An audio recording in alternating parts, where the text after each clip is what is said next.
Programang ito ay rated SPG. Striktong patnubay at gabay ng magulang ang kailangan. Maaaring may masiselang tema, lengguwahe, karahasan, sexual, horror o droga na hindi angkop sa mga bata.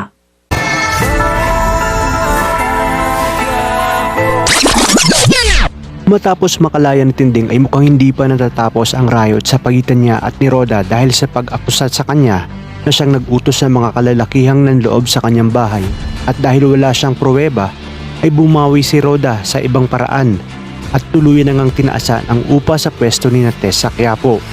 Nanggagalaiti naman sa galit si Sarah matapos niyang makumpirma ang ginawang paghatid ni PG sa kanilang bahay kay Mokang, kaya naman sinabi niya sa kanyang mga kaibigan na kinakailangan maka-attend sila sa birthday ni Mokang para maisagawa niya ang kanyang plano na sirain ang gabi ng dalaga. Sa kabilang banda, matapos makapambiktima ang mga batang tondo ng dalawang dilag ay sinabi ni Kidlat na goods na umano yun, kung kaya't maaari na silang bumalik sa tondo na lingid sa kanilang kaalaman na kasalukuyan silang hinahunting ni Natanggol.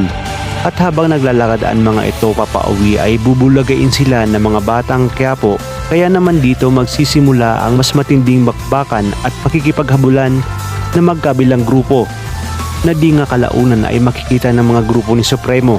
Tutulungan na sana ni Lucio at Ben si Natanggol, ngunit sinabi ni Supremo na hayaan nila ang mga ito nang sa gayon makita niya ang galaw ng bawat grupo, at kung sino man ang makitaan niya ng galing at tiksi sa mga ganong sitwasyon ay siyang isasama nila sa kanilang grupo para nga sa nalalapit nilang pagsugod kay Agustus, lalong-lalo na umano kay Amanda.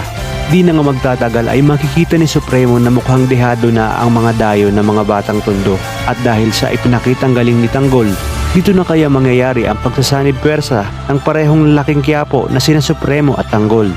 At malalaman na kaya ni Supremo kung ano ba talaga ang tunay niyang kaugnayan kay Tanggol, na siya ngang mas magpapaigting sa kanilang pagiging isang grupo. Kaya naman mga kapamilya, kapit lang, dahil marami pa tayong dapat abangan dito lang sa bagong paborito ng sambayanan, ang FPJ's Batang Quiapo.